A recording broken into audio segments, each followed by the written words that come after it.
Welcome back to the afternoon session. This is cardiac MRI. My name is Dibyal Lee. I'm from Cedars-Sinai Medical Center in LA, and it's my pleasure to have my co-moderator Dana Peters from Yale.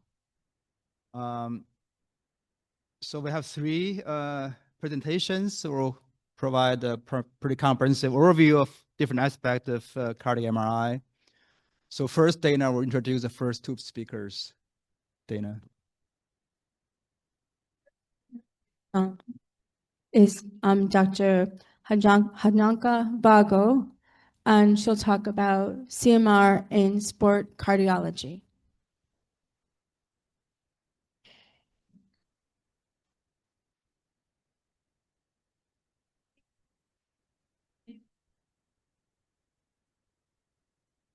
Dear colleagues, it's a real pleasure to be here and to talk about this interesting topic, the role of CMR in athletes.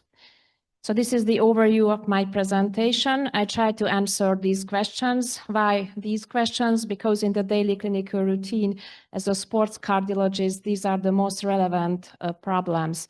For example, what are the most common structural heart diseases or the most common causes of sudden cardiac death in athletes? How can we differentiate these diseases from the normal athlete's heart? And another question, that does intensive sport activity cause myocardial inflammation or fibrosis? Why should we talk about it? Athlete sudden cardiac death is very rare, but always a tragic event, and it can happen in many cases in male, young competitive athletes who previously there was no known heart disease. The risk can vary by sport type, for example.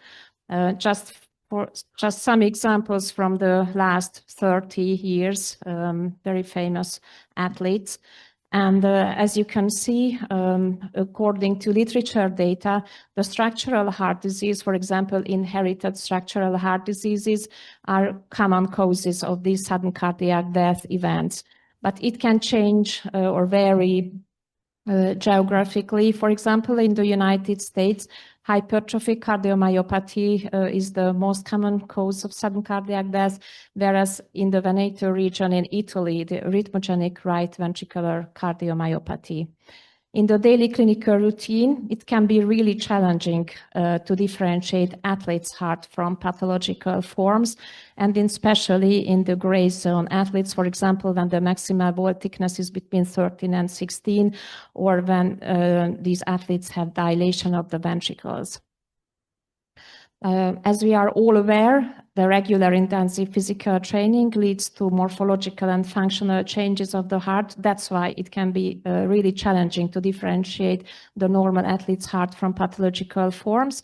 What can we see in a normal athlete's heart? They usually have higher ventricular and atrial volumes. They have hypertrophy, myocardial hypertrophy. That means that the increased myocardial mass will be present, and they will have increased vagal tone. They will have bradycardia. It can help us in the imaging, for example, in case of CMR. We also know that CMR is one of the most sophisticated methods when we talk about morphological or functional alterations, and we can measure the ventricular atrial volumes with very low inch and inter-observer variability. And of course, the tissue-specific information is very important in this patient population. With different techniques, such as late gadolinium enhancement, we can detect the focal alterations, just like myocardial necrosis in the acute phase or fibrosis in the chronic phase. This is a previous myocardial, acute myocardial infarction in this case. Or we can use other methods such as T1 and T2 mapping to detect diffuse alteration, for example, myocardial edema or diffuse fibrosis or lipid accumulation. We can also carry out stress tests, physical or drug-induced, and we are also able to detect a coronary artery anomaly, for example. But for these differential diagnostic questions, of course, athletes' normal CMR values are essential, because these reference ranges derived from the general population is not appropriate in athletes. Why? As I previously mentioned, they have larger ventricular volumes, higher left ventricular mass. The ejection fraction or the strain parameters can be at the lower end of the normal. But we can see that the adaptation in these cases is typically balanced between the left and right ventricular volumes, and there are other factors as well which should be taken into considerations. Which factors are the most important ones? We carried out almost 600 CMR examinations, including sedentary subjects, recreational athletes, and competitive athletes, and we compared them. But we could see that compared to sedentary volunteers, recreational and highly trained athletes, both groups had higher ventricular volumes, and of course the highly trained athletes had the highest level compared to the recreational athletes, and the ejection fraction was lower in highly trained athletes. We also compared the different sport types because it can be also really important. And we found that compared to sedentary volunteers, the exposure to power, mixed or endurance sports were associated with different magnitude of cardiac remodeling. As you can see, the endurance athletes had the highest level or the lowest ejection fraction. And you can also see that the power and the endurance athletes' volumes and mass does not overlap with each other. Another important feature is the T1 and T2 mapping. So we also would have liked to compare the sedentary volunteers' normal values to highly trained athletes. So we know we always, as a routine clinical examination, we always carry out the T1 and T2 mapping in our routine. And we also know that it can increase in fibrosis and decrease, for example, the T1 mapping in Fabry disease because of the glycosphingolipid accumulation. So both in male and females, we could find that the T1 mapping was lower compared to sedentary volunteers. As you can see here, for example, these are the MR images of a 23-year-old male sedentary control and a water polo player with a really high weekly training hours of 30 hours. And you can see that we could measure lower T1 mapping, whereas the T2 mapping were really similar. So these results suggest that there is no inflammation, no diffuse fibrosis in highly trained athletes. We also carried out a cardiopulmonary exercise test in our athletes group, and there was we found that in the VO max, this is the maximal oxygen uptake during the stress test, was an independent predictor of T1 mapping. This is one of the most important parameters when we carry out a CPET. So these results can help us in the daily routine to differentiate healthy athletes from different pathological forms, such as hypertrophic cardiomyopathy or the previously mentioned Anderson Fabry disease, when we can measure really lower T1 mapping values because of the lipid accumulation. The mapping technique can also help us in another important disease, in acute myocarditis, and to decide about the return to play. So athletes with acute myocarditis should be banned from sport activity at least for 3 months, because it also can be a cause for sudden cardiac death. Here we can see a patchy late gadolinium enhancement, but in this highly trained athlete, we found diffuse alterations, but the late gadolinium enhancement images were relatively normal because it was a diffuse alteration. But using T2 mapping and T1 mapping, we were able to measure edema, and also he had troponin elevation suggesting myocardial necrosis as well. And another important question that whether highly trained normal athletes, do they have late gadolinium enhancement or not? The question is not easy, but we should know that this right ventricular insertion point is this is the zone of the transition where the right and left ventricular muscular fibers cross each other.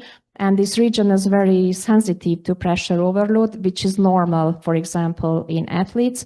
And it doesn't reflect a scar, rather an expanded extracellular space containing fibrosis, adipose tissue, and there were no signs of scarring in these patients.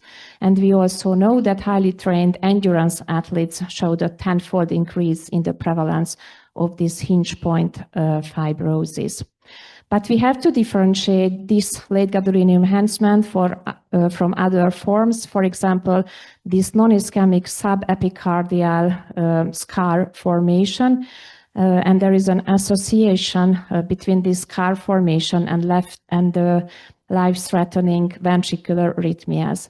And another important thing that this scarring is typically identified via CMR and using LGE, and these athletes in many cases don't have previous signs or symptoms, and the echo and the ECG can be also normal. And let me show you our results of our CMR registry. In the last more than 10 years, we carried out more than 500 examinations in athletes with suspected structural myocardial disease. We found significant alterations in 100 patients. And as you can see, the most common cardiomyopathy was hypertrophic cardiomyopathy, but we also could detect other alterations. This is a previous myocardial infarction, for example, or non-ischemic scar. These are the MR images of competitive basketball player female with 15 millimeter wall thickness and a slightly increased T1 mapping and a small fibrosis in this case. When we look at our patient group with a previous aborted sudden cardiac death, we could detect that the majority of them had arrhythmogenic cardiomyopathy or non-ischemic scar formation. These are the MR images of a patient, a 20-year-old soccer player after sudden cardiac arrest. The echo was normal, but using the CMR, we could detect these local wall motion abnormalities and the local fibrofatty infiltration as well. And in 4 athletes, we found this subepicardial non-ischemic fibrosis, but unfortunately, now we don't know the mechanism, the exact mechanism for that. We have some etiology factors, for example, maybe a healed myocarditis or genetic cardiomyopathy or exercise-induced myocardial damage. We don't really know. I think the second one may be the true in the future. And finally, I would like to show you another technique. Of course, I didn't show you all of the techniques, but it can be also important in athletes. So we prefer physiological stress test compared to drug test because it's more physiological in athletes. And why can it help us? For example, in the gray zone athletes with a reduced ejection, a slightly reduced ejection fraction, using the stress test, the ejection fraction will increase at least 10%, or maybe for the ischemia provocation in athletes with coronary artery anomaly. So let me conclude. CMR, as we are all aware, is a very valuable tool in athletes to detect structural heart diseases. Sport-specific normal values are essential for the differential diagnosis. And HCM, arrhythmogenic cardiomyopathy, and non-ischemic scar is the leading cause of sudden cardiac death in young athletes. We should use the CMR when we have a clinical suspicion for structural heart disease because, as I previously mentioned, ECG and echo can be normal. And the non-ischemic scar formation is not part of the normal athlete's heart, and we should carry out further examinations. And don't forget that when we have the clinical suspicion, but the CMR is normal, we should suggest a follow-up CMR after 1, 2, 3 years, depending on the clinical case examinations, because most of the diseases are progressive, and it can happen that the ECG alterations will be the first. Thank you very much for your attention.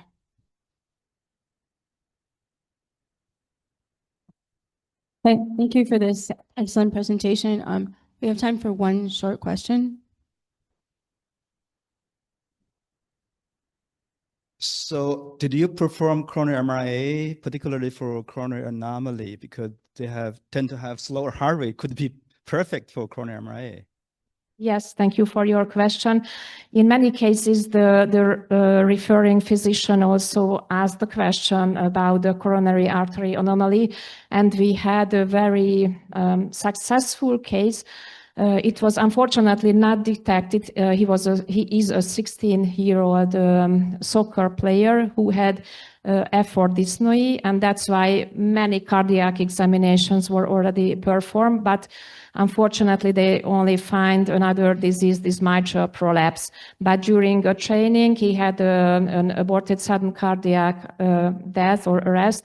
He had a defibrillation 17 times, but after that we were able to carry out to have the diagnosis that it was a coronary artery anomaly. The left main came from the right coronary cusp. It was between the pulmonary and aortic valve. There was an oval orifice, so all of the malignant signs were present, and we could resuscitate him successfully. So since that case, we tried to carry out in all of our athletes, and it can save life, and we have to carry out only once in the life. So, yes. Thank you. Let's thank the speaker again.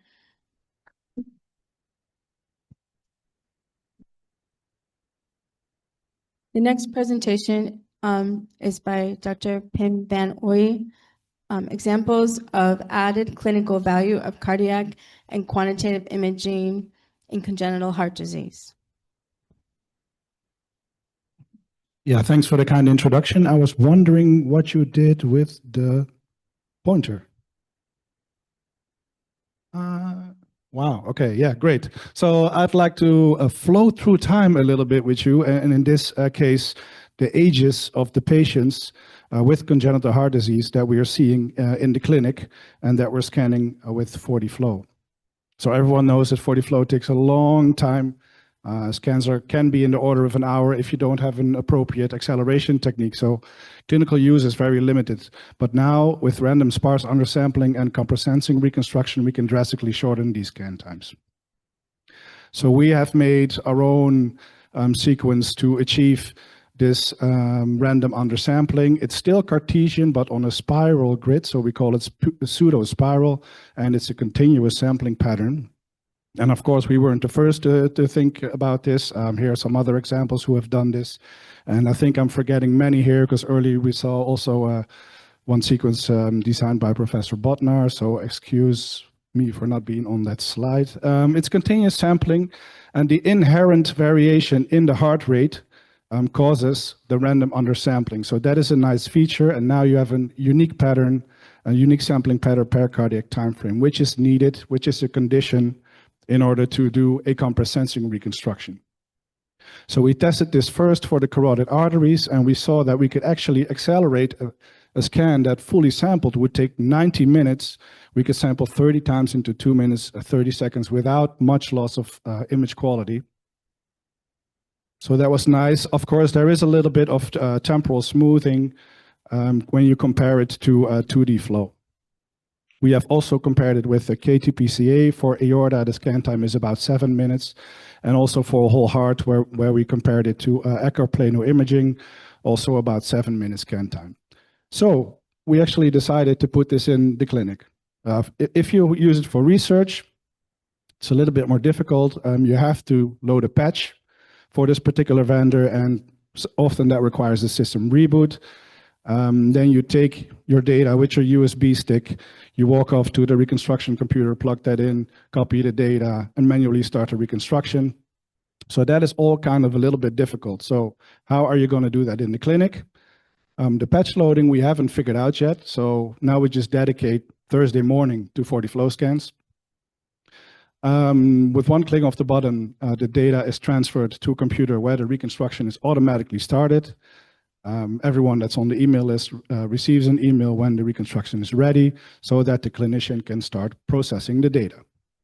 So you think all very minor steps, but it took a huge team to figure out how to get this implemented. Of course, things are really difficult to change in a hospital. So let's look at some examples. We're using it for whole heart 40 flow in adults and children with repaired congenital heart disease.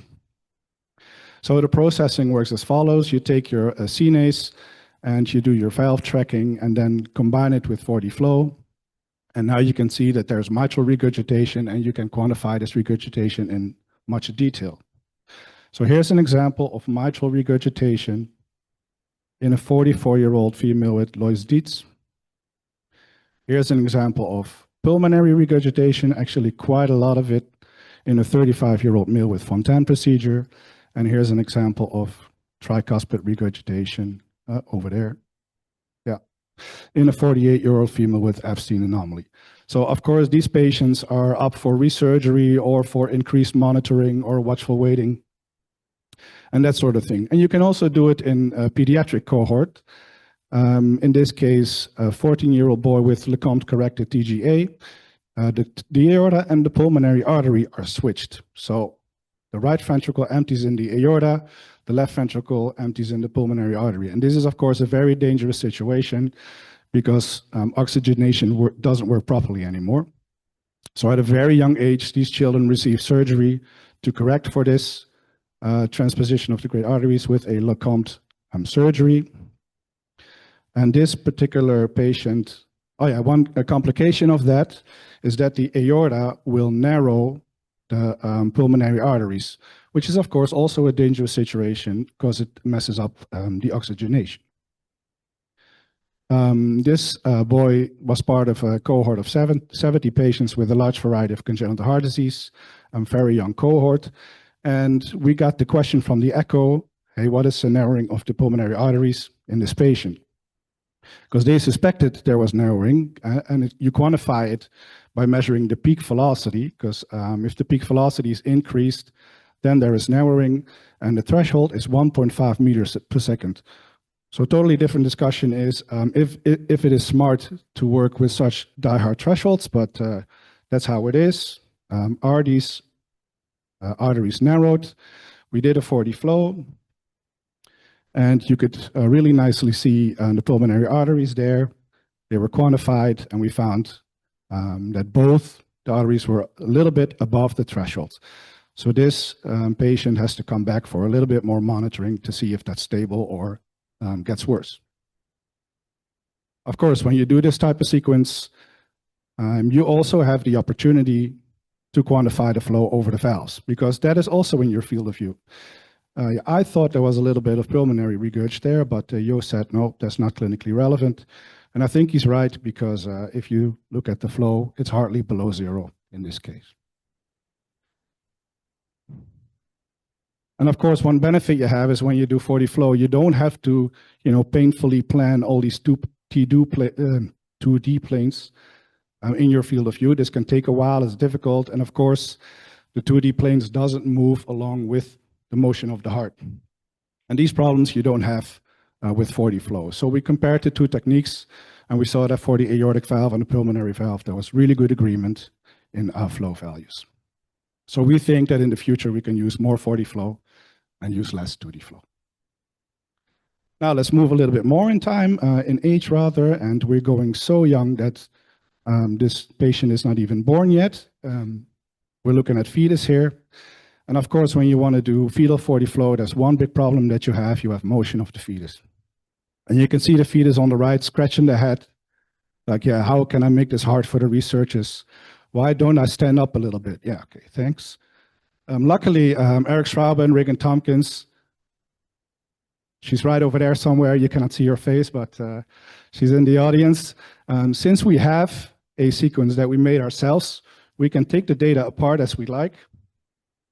And in this case, we just throw away 40% of the data because of the maternal breathing. Also, the maternal breathing is bad for your image quality. So we just throw away almost half of our data. Why not? And then slice up the data into bins.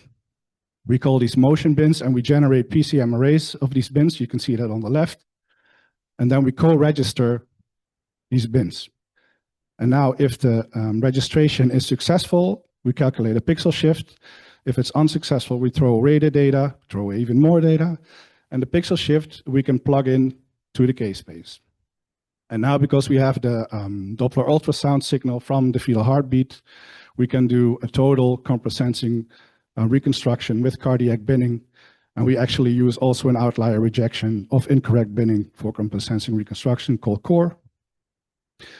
And this improves the overall PC MRI quality, and it reduces or improves the conservation of mass quite drastically. But what's most important is that scans that would normally have failed if you didn't have this technique can be recovered. And this also was the case for one patient shown here. So this is an aorta seen from the top, ascending aorta, ductal arch, and the isthmus here is really small, hypoplastic isthmus. It doesn't insert in a proper way into the descending aorta. So this was a confirmed case of coarctation from the echocardiography. And this baby was scanned in Colorado, group of Alex Barker. We have a really nice collaboration with them. So if there's time still, oh, there's a timer, great. Then I would like to show one more case. In this case, it was seen that the ascending aorta is filled with blood coming from the ductal arch. So that's not good. We did a 4D flow. We got our PCM array out after correction, and this PCM array we segment. Quite painful, but it works in most of the cases. And then we just check out the velocity vectors and the maximum intensity projections. We try to interpret the data. That goes a little bit like this. So this is Sally Unclure. She's our pediatric cardiologist. She says, zoom in for me and rotate it for me. And look at here, I see something here. And she's super enthusiastic. And yeah, she just loves this stuff and really knows everything about complex congenital heart disease, because this is so complex. I have no idea most of the times how she sees what she sees. But I kind of understand this one. She saw mitral valve regurgitation here, and she saw retrograde flow in the ascending aorta right here. That's what I think I see. So if you don't believe me, you can do the quantification, right? So you calculate the flow over the ascending aorta, and you actually see that it's negative in the diastolic phase. So that means there is retrograde flow in the ascending aorta in diastole. More things she saw was almost no flow across the foramen ovale. I don't see that. Reagan has a poster on this here. She investigates the flow over the foramen ovale. So go talk to her. What I do see is the reflux of the ductal flow in the ascending aorta, exactly as it was seen on the echo. So in summary, what was seen on the echo was confirmed by the 4D flow, retrograde flow in the aortic isthmus, retrograde flow in the ascending aorta, almost no flow across the foramen ovale. And because we also did a black blood sequence, we could see that there was a nutmeg lung. So this fetus was really, really sick. Active management was not realistic. So it was decided that comfort care would be given to the parents. And unfortunately, the fetus died at 34 weeks. But the parents were very grateful for the support and care. So we did 4 cases this far. They all allowed decisions to be made regarding location of delivery and immediate postnatal care. So we think that 4D flow can be complementary to anatomical scans and echo. And just a teaser, because doing another presentation on aorta tomorrow. Now we're going back up in age again. This is a dissection case that got before and after surgery. Because if you have such an acceleration technique, you don't necessarily have to use it for 4D flow. You can also use it to make your own 4D balanced SFP sequence. And why are we doing this? So we're scanning with a very high resolution, 1.6, or you might disagree, but I think that's a nice number. Scan time is about 4.5 minutes, and we automatically segment the aorta with an UNet in order to quantify the motion of the aorta in Marfan patients before and after surgery. And what we think we see is that there is increased motion in the proximal descending aorta after surgery. This is the location of type B dissection. It is known that the risk is increased for type B dissection after surgery. So we might be onto something there. And since we scan also a 4D flow with the exact same spatial resolution, we could also look at changes in hemodynamic patterns after surgery. So more on that tomorrow. Thank you for your attention. Happy to take any questions.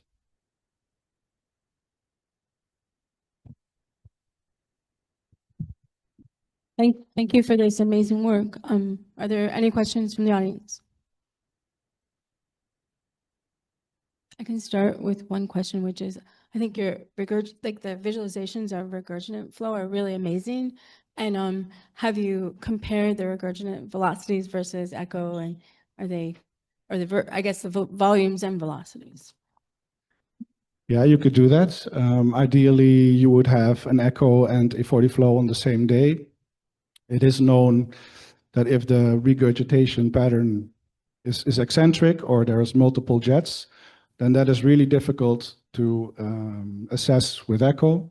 So there we think that 4D flow has an opportunity to provide extra information. In principle, they should compare really relatively well, but most of the times this is not the case, and I think for reasons for that. Yeah, they both have their advantages and disadvantages, so you're never going to find a perfect match. So they remain complementary, I think. We have a question in the audience.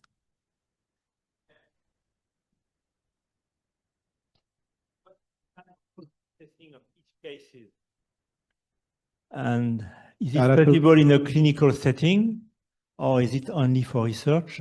And the second question is, how easy is the segmentation of the anatomy? So to answer your first question, we have a dedicated clinician that does this for his PhD. So he is willing to put in the hour that it could take to process the data, the regurgitation over the valves, and also the peak velocities in the pulmonary arteries. So yes, this definitely needs optimization, automation, probably with AI. And I think that is going to be happening in the next 5 years or 10 years. And then the second question was how long the segmentation took. Well, the contouring of the 2D planes, that is not that bad. I think the segmentation for the fetus, that's a whole different story because heavily depends on image quality, obviously, which is not always there. So I think it can vary from 30 minutes to 2 hours, but I really would have to ask Reagan how much time she spends on it, but I think it's quite substantial. Oh, all kinds of questions over there. Thank you. Thank the speaker again.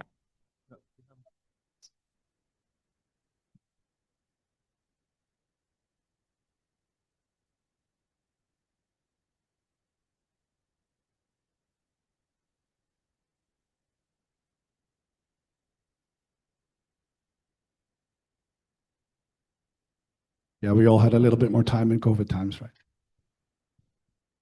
Thank the speaker. There was one more question, but I'm happy to get out of your way. Okay, thank you again.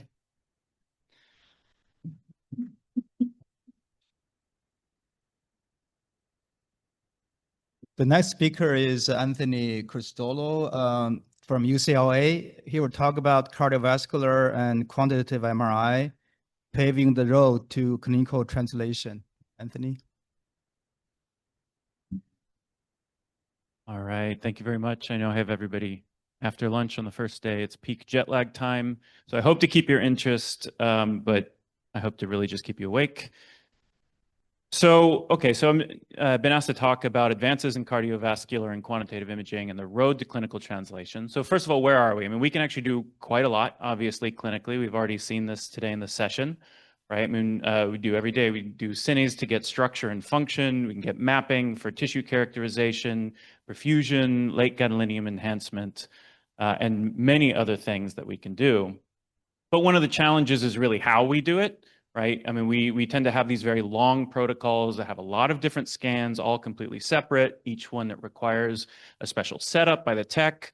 Each scan uses ECG triggering or gating, different breath holds, and this really leads to extended scan times and complex workflows that have limited the availability of cardiac MRI to specialized centers. So there's at least one vision for how cardiovascular MRI should be done in the future, and a lot of people are converging around the vision of all-in-one continuous scanning, as things like your free running framework, et cetera, where you're really just setting your image volume. You might be able to do an entire exam in a single scan, ideally with no triggering, no breath holds, 3D spatial coverage, to get simple workflow and short scan time. And so, there's a lot of groups working on this, but there's also, we put out this review article, sort of a vision paper for how this could work. And as a community, we have a lot of different technical approaches that are attempting to solve this. And so this is not even a complete list, but how do we get these from the research world to wide clinical deployment? So what steps are left on the road to clinical translation? So I'm a technical person, so I'm still going to talk mostly about the technical challenges that are left and a little underappreciated, maybe some of the unsolved problems here. Also, as a technical person, sometimes the road to clinical translation looks a lot to me like the business plan from South Park, which you may not be directly familiar with, but you've probably seen in its internet meme form. It looks something like this. Step 1, step 2, profit.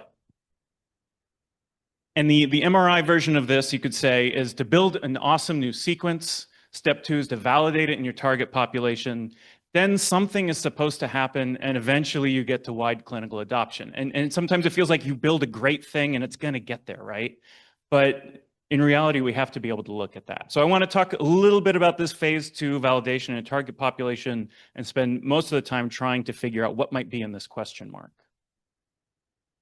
So in terms of the target population, I mean, we really do have to decide who are these techniques for. And I don't even mean just specifically like cardiomyopathy patients and things like this. Just at a higher level, are we really targeting patients who are already served well by cardiovascular MRI? Patients who can hold their breath well enough, lie still well enough, have slow, regular sinus rhythm, have access to a specialized cardiovascular MRI center, and who can tolerate gadolinium well? Or should we be targeting patients who are not yet fully benefiting from the potential of cardiovascular MRI? Maybe they cannot reliably breath hold, maybe they can't lie still, they might have higher variable heart rates, irregular rhythms in a community, rural, or lower middle income setting, and who cannot tolerate gadolinium well. And I'm not here to answer this and say who we should be, but it's just a question we have to ask ourselves. Are we trying to make it better for patients who can already get it? Or are we trying to be able to make this broader for patients who don't get it now? And this is important for how we set up our validation studies, certainly, and think about them. Because if we're trying to make cardiovascular MRI better for patients who can already get it, you have a little bit of a clearer path in terms of being able to validate. There's already established references that you can compare against. But the con of that is, of course, that there's an established reference. That means it's probably working already, right? And on the other side, if we're trying to broaden access, yeah, we can serve new patients potentially with unmet needs, but how do you even design your validation study without the MRI gold standard? So it becomes a little more difficult. You have to look at outcomes, you have to look at cross-modality or other things. So I'm only going to present problems today, not answers. I don't have how do you solve this? Because it's going to be different for every single population and every type of sequence that you're developing. But what are some of the other things that maybe we're not paying as much attention to in technical development? So, we often focus on making these better, faster methods, and you have an idea, you get a pulse sequence, maybe do some image reconstruction, figure out image analysis, and then you've got your research prototype. But in between having a research prototype and then having something that's clinically useful. So for particularly these all-in-one methods, I want to mention 3 things, which is all really just under the umbrella that if we want to change clinical practice, we actually have to integrate into clinical workflows. And so this means things like inline reconstruction, which we do talk a fair amount about, PACS-compatible storage, and high dimensional visualization. I think that unless we actually solve these things, we're not going to be able to get these things into routine clinical practice.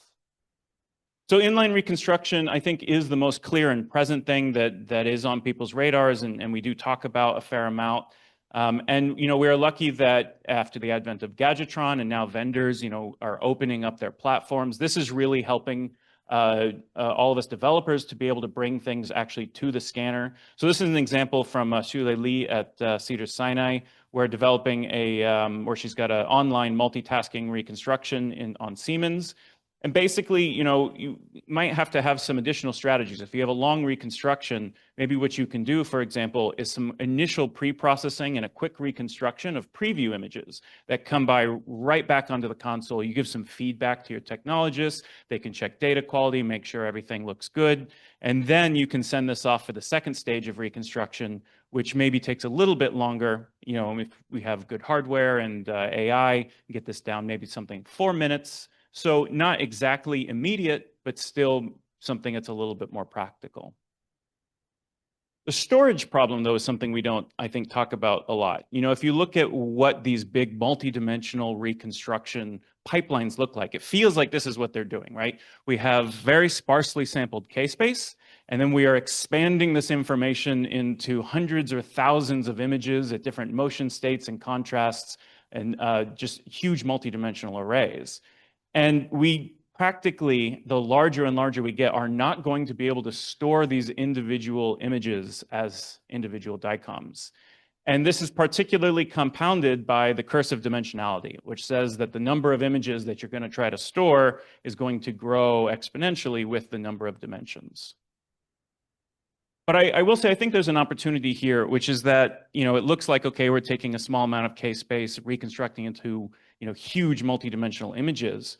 But actually, if you look at the structure of these algorithms, we're just zero filling K-space first. That's the expansion. That's not real information. That's just zeros. And then we're all using sparse modeling, forms of compressed sensing, things like that are actually compressing the images back down to a certain manageable number of model parameters. We expand that back into images, maybe do some data consistency. We iteratively compress and decompress. So what if we actually just left that last stage and found the most compressed form of our image that's already the actual amount of information in our reconstruction, and somehow embedded those data in DICOMs? So our reconstruction is not really adding information. We could store this in the native compression formats of our image reconstruction algorithm and leave that last piece of decompression for display. Right, so this, of course, means changing our display tools, but I think that this could be a general solution to how we would be able to do storage of huge multidimensional images. So to put a little bit more of a concrete example, perhaps, so with our multitasking framework, we have these large image tensors, but really our image reconstruction is to determine model parameters. It's essentially decomposing into individual models for different time functions, or time dimensions, et cetera. But the key point being that once you have determined these, in order to create the image, it's just a multiplication. So what if you selectively multiplied? If you want to look at image contrast, you multiply by the contrast parameters. If you want to change motion states, you just only multiply out what you need. So basically, it's, again, this idea of selective decompression as you're trying to do the display. And so with this, then you're not storing huge multidimensional images. You're storing these in these native reconstruction formats. Another important thing is going to be able to do high dimensional visualization, right? We're creating all of this almost overload, right, of different types of images. So how are we going to be able to handle them? So certainly just even the idea that these are multidimensional, we're going to need tools to slice high dimensional arrays. And this means multidimensional controls alongside multiplanar reformats. And there's limited support for this already, particularly through plugins. And some of the vendors have 4D tools, 3D plus cardiac. But we're still going to need tools to control by all the other dimensions that we're building and adding. There's also the multi-contrast problem, the multi-parameter problem, right? As we do more and more multi-parameter mapping, we're generating all these different types of biomarker maps for people to look at. And so I think that there are major opportunities here to rethink how we do this display and to prevent some sort of information overload and make this manageable for more intuitive reads. One just idea is, for example, if you think of how we display images on a computer, you have a red channel, a green channel, and a blue channel. You could map directly these maps to this and get a quote unquote, true color in terms of the computer graphics sense way of being able to look at all these maps together at the same time in a way that potentially you can map these in a way that, red, bad, green is good. Some of these things that we already sort of carry cultural baggage around. And so we have an example of doing this in the pancreas, actually. So if I could borrow that example for everybody, where we've done quantitative DCE and you get these different pharmacokinetic parameter maps and you want to figure out how can you synthesize this into one image to really look at. And again, if you just do a red, green, blue color mapping, you can see here, okay, there's certainly 3 types of tissue. And it turns out that this bright red is adenocarcinoma. You've got a benign cyst in purple, and then the parenchyma in green. And you can compare this to what this looks like in a normal pancreas. And so again, I don't know that this is, the ultimate solution, but I think we need to be asking ourselves, as we generate more information, how do we present it? And I think ideally, if we could have the most intuitive read, what do we think these parameter maps are? They're biomarkers for tissue state. Could we get them back to create tissue state maps, right? I mean, I think this would be, I'm not a clinician and I would love to hear what the clinicians have to say, but if you were given a tissue state map rather than a biomarker map, would that make your job a little easier? And I know at this point, I'm now just creating new problems and getting a little bit away from clinical translation. So I'm gonna rein myself back in here and now talk about, these are some of the things that maybe we can control because we're thinking about these problems, trying to solve these problems. But that was really just to get something clinically useful. There's another part of this pathway to get to wide clinical adoption. And these are things that we can't do as individual researchers. Because in order for something to get used, it has to be viable. So that means it has to be commercialized in partnership with vendor support. It has to be billable. So it has to be reimbursed. And we need CPT codes and all of this with payer support. And it needs to be a standard part of clinical care. That means it needs to be endorsed in guidelines with society support. So this is really about winning the hearts and minds, not just creating something that is great. So in summary, I think that there's a lot of reasons why, many people are building all-in-one methods, and there's a lot of powerful things we could potentially do. We're turning our scanners into these holistic prisms where you can get all this information out. It's co-registered. It's got the potential to really give comprehensive information about cardiovascular health. But we really need, as researchers, to make sure we're validating extensively. We need to pay attention to these workflow issues, developing inline reconstruction, integrating into PACS and high-dimensional display tools. And then we need to partner with the rest of the community to commercialize these, make them reimbursable, and to get them endorsed in guidelines. Thank you very much.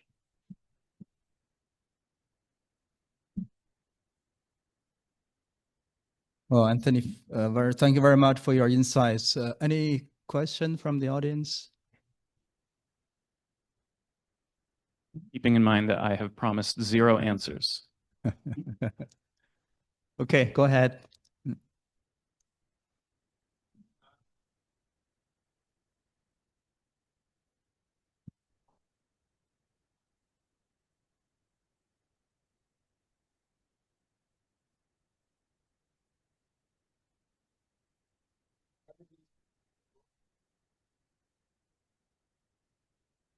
I mean, in essence, we keep doing this thing where we're expanding information, contracting information, right? And at the end, you just want, what do I do for this patient, or one single number?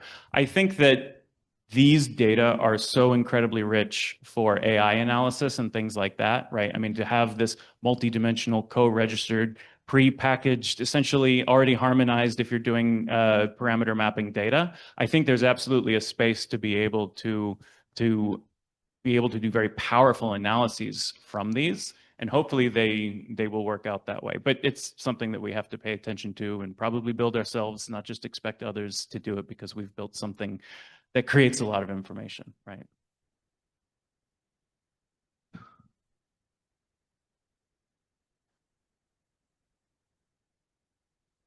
Hi, nice talk. You touched on the high dimensionality of our output data and how that creates like a storage problem. I've recently spent a lot of time myself trying to format like R40 flow data into like a DICOM format that we can then integrate into third-party tools or packs or what have you. But you know, we run into we have like 25,000 DICOM files because we're outputting slice by slice because that's the convention. And you know, I explored like doing 3-dimensional DICOM files, like incorporating entire volumes. But the problem is, one, there's no standard that we can point to. Like 4D CT kind of does this, I think. I haven't looked so much into that, but it seems like in MRI we don't use 3D volumes in DICOM files at all, and every vendor does something differently. And you touched on like doing like a sort of novel, like compressing your data, but I guess I'm wondering if we can't even get all the vendors to agree on just like a DICOM format, how do we push for something that like we can all use, like to better hold our data, I guess? I wish I knew. I do think that maybe it's the type of situation where we have to build a model version of it and then say, hey, we've solved it. Would you like to adopt it, right? Maybe that's the best thing we can do. I mean, for example, we have been able to, you know, the DICOM is on the technical side, I mean, it's a container format. You can put whatever data you want in there. It's just that the image viewer needs to be able to interpret it. So we've certainly embedded our, call it natively compressed data into DICOMs, sent them to a DICOM viewer, and then, you know, built a plugin to do that last decompression part ourselves. And so maybe that's what you have to do. Maybe you unfortunately have to build your own sort of working version and then say, hey, this is how we should all be doing it. Best suggestion I've got. Okay, thank you again, Anthony.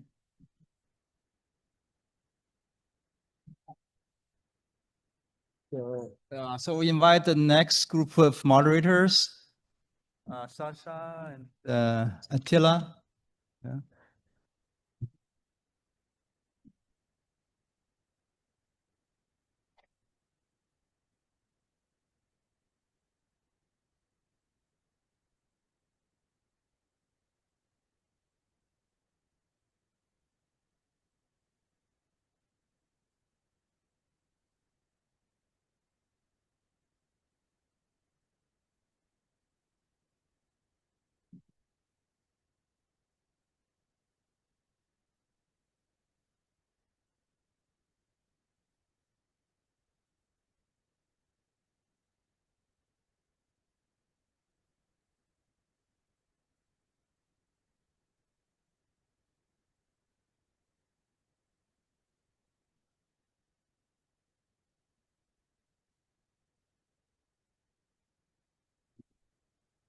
The audience, so continuing on with the quantitative topics, let's welcome our first speaker of the part of our session.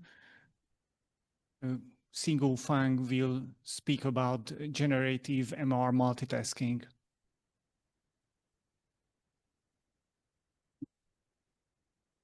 Thank you for the introduction.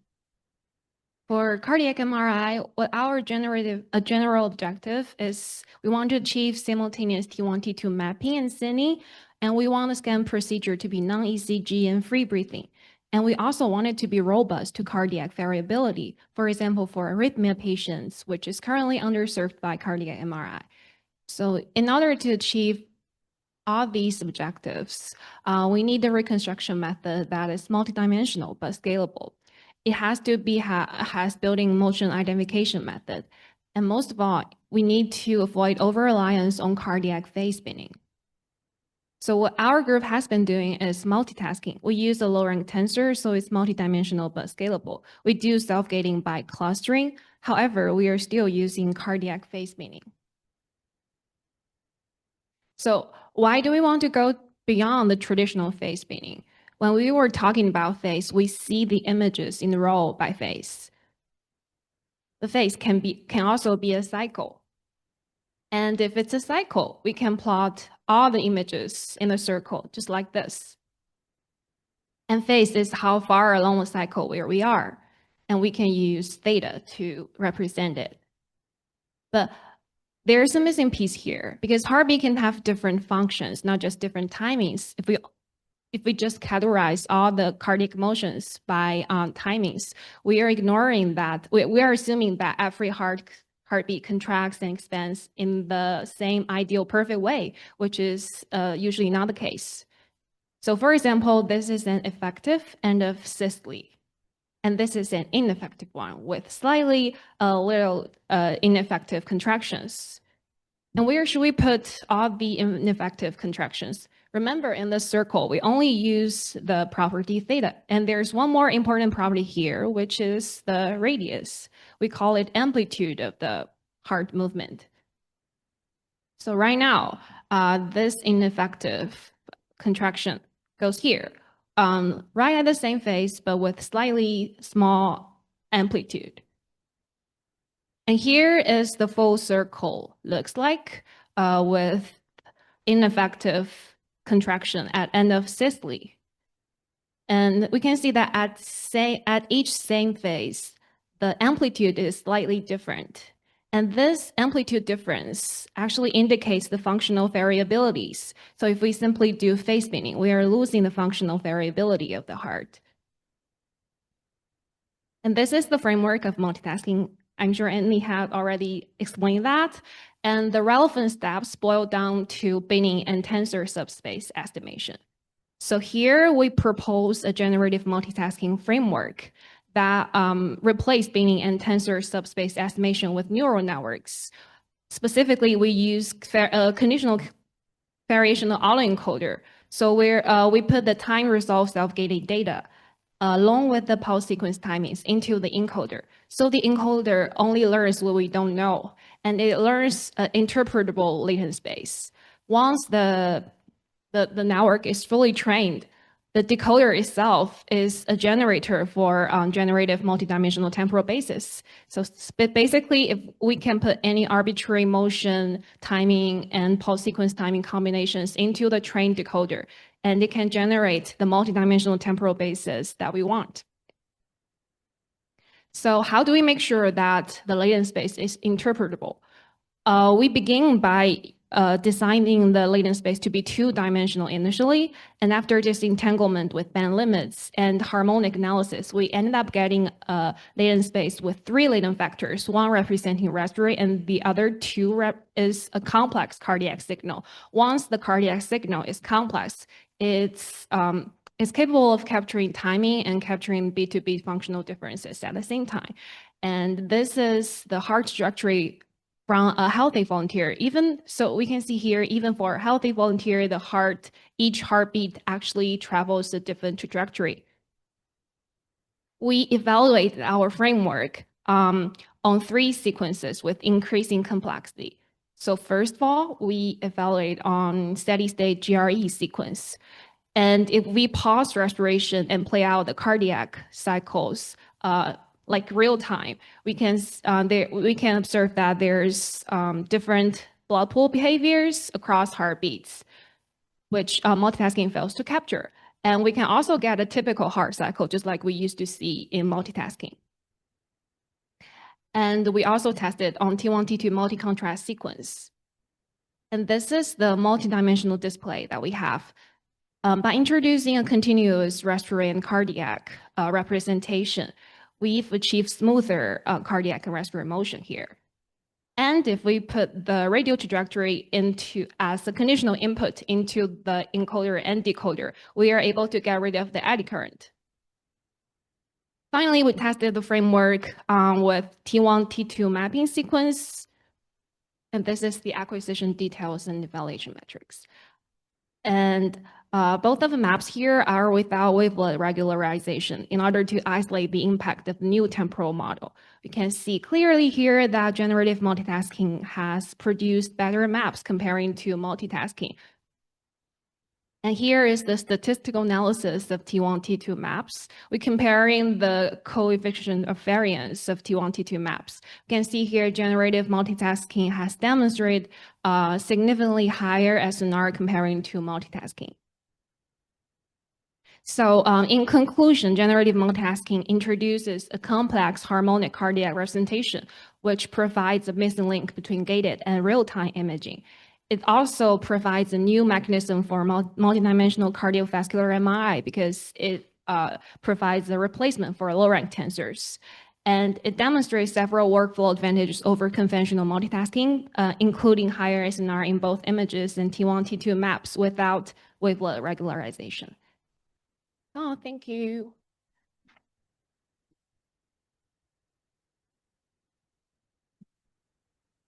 Thanks very much. This was an excellent talk. Any questions from the audience?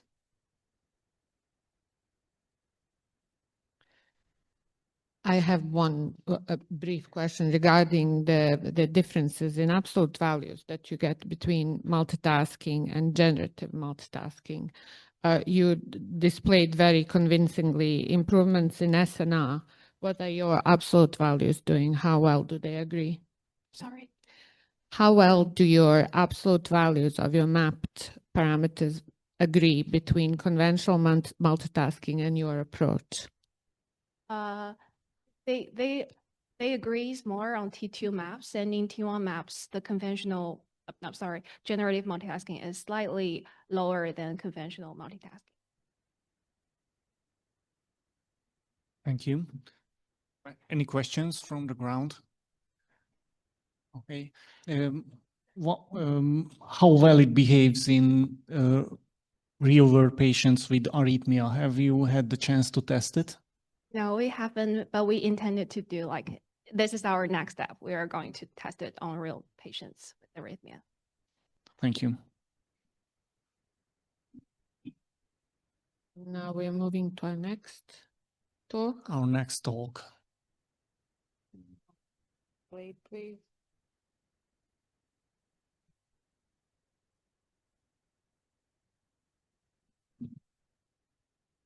So let's welcome our next speaker, Orhan Ünal, and he'll speak about free breathing, ECG-free IR prepared golden angle radial imaging technique for myocardial T1 mapping. Maybe at the end of the session we can make a competition in between all these new techniques. Thank you. I think the previous, talk touched base on some of the stuff, so I don't have to talk about that kind of stuff. So the conventional multitasking. So let me start with the problem statement. So there is, most of you know, the myocardial T1 mapping is an invaluable tool for, non-invasive assessment of myocardial tissue, especially detection and characterization of myocardial fibrosis and infarction. So these days, most commonly, over the years, many methods have been developed, but these days, the most commonly used techniques are either inversion recovery based or saturation recovery based, single shot, the breath holder techniques such as Mali, Sasha, and so on and so forth. So the problem with these methods are, like I said, they are breath hold methods. And then in order to cover the entire heart, you typically need to do multiple breath holds. And those breath holds can be challenging, especially for those people with heart failure and the respiratory insufficiency. Also somewhat limits your achievable spatial resolution, things like that. And then I don't know about you guys, but I've been in cardiac stuff, for many years. ECG gating external ECG is really difficult, challenging, and time consuming, especially at 3T. And over these, it has improved somewhat, but still challenging. So what do we do? So we decided to implement this free breathing, ECG-free IR prep MRI technique. So it's based on the Anthony Christodoulos and then the others, the paper which was published a couple of years ago. So what I guess they call these days is a conventional, the multitasking like acquisition and reconstruction approach. So we wanted to investigate and evaluate the effects of, most of we were talking about the challenges. I will try to answer some answers as I provide, but mostly it's going to talk about the challenges. So we wanted to evaluate the effects of the flip angle, scan time, reconstruction parameters, sampling patterns, etc. on the image quality, accuracy, repeatability, and then the precision, things like that. So, and then once, we optimize everything, we decided to perform a small proof of concept study at 3T and then compare the results with Mali, the T1 mapping results. So I think it's important to say a few things about the acquisition scheme here, because the rest of the talk and the slides will build upon this thing, this slide. So basically this the 2D inversion recovery the technique using golden angle radial projections with interleaved fixed angle navigator or calibration projections, which are used for cardiac respiratory binning and then for calculation temporal basis for low rank cancer reconstruction. So the two flip angle, you use two flip angle during the first inversion, you acquire 344 unique golden angle projections interleaved with fixed angle 0 degree the navigators, and then you repeat the same projections during the second inversion with the second flip angle. Typical scan parameters are given here, but it's not important. So for practical reasons and computational reasons, unfortunately, we could not continuously acquire or generate unique golden angles. We decided to limit that number to 377 unique golden projections. It's like a circular buffer, and then during the first inversion, you acquire the first 344 use and generate use those 344 projections, and then the second inversion you just pick up from where you left off, and then you continue. Basically, during each inversion, you acquire 344 unique golden angle projections interleaved with fixed angle projections. So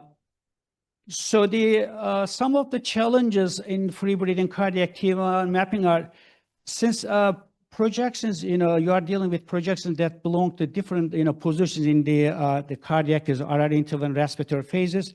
And when you try to combine those projections from different cardiac or respiratory phases can lead to things like that image blurring, to mention a few things.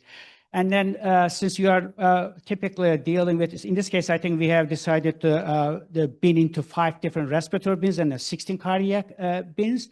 So that means, you are dealing with highly, incomplete undersampled data. So the images have to be reconstructed from those highly, incomplete data sets. So then you use those calibration navigator projections, like I said before, to determine the temporal basis for low rank reconstruction and also use it for binning purposes. Once you reconstruct the image, you do the typical pixel-wise fitting using IR flash model using 4 parameters.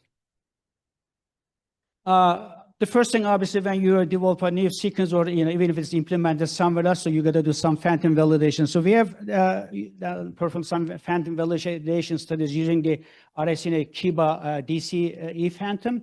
And then as you can see here in the clinically relevant, the T1 range, the measured, the multi-testing measured T1 values agreed very well with the true T1 values. So in this case, just showing the multitasking versus multi. I think in this case, we tried a bunch of different flip angles. Then we decided to settle on flip angles of 3 and then 10 degrees, I believe. Unlike they use, I think the original paper 2 and 12, if I remember correctly. So as you can see, we consistently solve this in our, all studies. The multitasking always at higher T1 values compared to MALI. As you know, the MALI is known to underestimate T1 in certain circumstances, depending on the heart rate, things like that.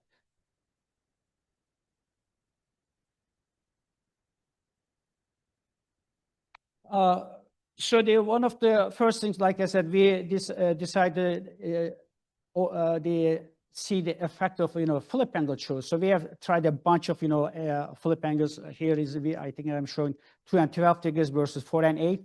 But none of these we ended up using. It turns out the most optimal flip angles were 3 and 10. So as you can see here, the first the flip angle choice is not good. So you get highly noisy the images. Obviously, then based on that, you get highly inaccurate T1 maps. So the choice of flip angles is really important. So you have to optimize that for the range that clinically relevant. So under the construction side, so you can do either temporal constraint or the spatial constraint. So when we did the temporal constraint, we looked at the different ranks, the shown 5 and 10 years. So we saw little effect. The temporal constraint did not really have much effect on the images themselves or the T1 maps. But on the other hand, as far as the spatial constraint goes, as you reduce your, the regularization parameter, you get sharper images at the expense of signal to noise ratio. So this is, as currently implemented, this is a very inefficient sequence. So for every golden angle, you acquire one calibration or navigator projection. So that means, 50% efficiency, right? So we wanted to see retrospective, see what we can do. So we decided to use the every second, the calibration projection, every fourth and every eighth, on the effect, T1 mapping. So as you can see here, it is a slight the degradation, but overall, in this range, didn't see much effect. If you go higher, I think if you use like every 16 or something like that, that's when we started seeing the negative impact of using less and less calibration lines. As far as the scan time, so we decided to full scan for like 3 minutes and 28 minutes. That corresponds to about 64 IRs, I believe, off the top of my head. So then we basically retrospect the subsample, and then we cut down to half, and then the quarter of the scan time. As you can see, you see some degradation with the decreased scan time, but still you get reasonable the well accurate T1 maps.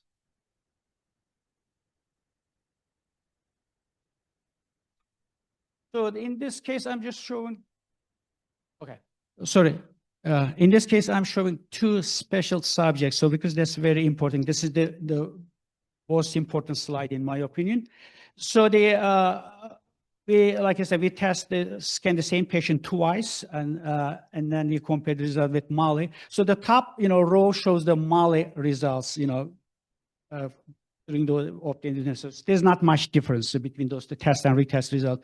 But when you look at the middle row, the subject 1. Even though you see some gaps in the higher T1 values, so then the image quality is more or less the same. But when you look at the bottom image, and then especially when you have gaps in this, the sampling patterns near the null point, that's when you really see the biggest effect. So the image quality degrades, and then obviously the T1 maps become less, accurate and less precise. So in this case, the short story long, and then the sampling patterns are really important if you want to get the consistent and then the accurate and precise T1 maps. I think I have one more slide, and then I'll end it. So this is really important. Okay, so this is basically the summary slide. So we did a 15 subject study, then scanned twice at 3T and compared the Mali. So if you look at the Mali, so that there is some variability, and as far as the bias goes, they are characterized by low bias, because if you look at that, just the average is around 0. But as far as the variability goes, multitasking has more variability compared to Mali. And then we think that this has to do, an inconsistent breeding. So, controlling sampling patterns, with free breeding taxons, whether it's a multitasking or another technique, it's very important. So. Anyway, so this study demonstrates the feasible, the free breeding, the T1 mapping technique with a multitasking like reconstruction and acquisition approach. Initial results show improved accuracy over Mali, and then strong repeatability if the inversion recovery sampling is uniform and sufficient. So this finding definitely support further investigation and development of this and similar techniques. So with that, thank you for your attention.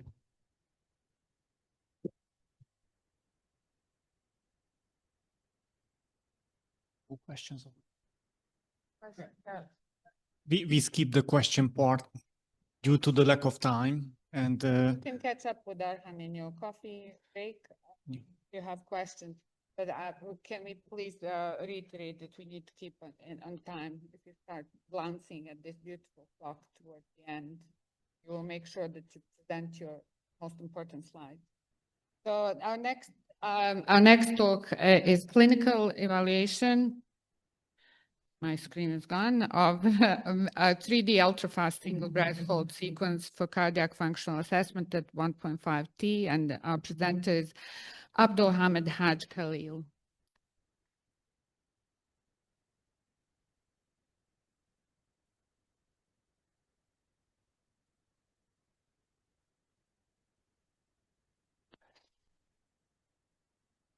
Hello, everyone.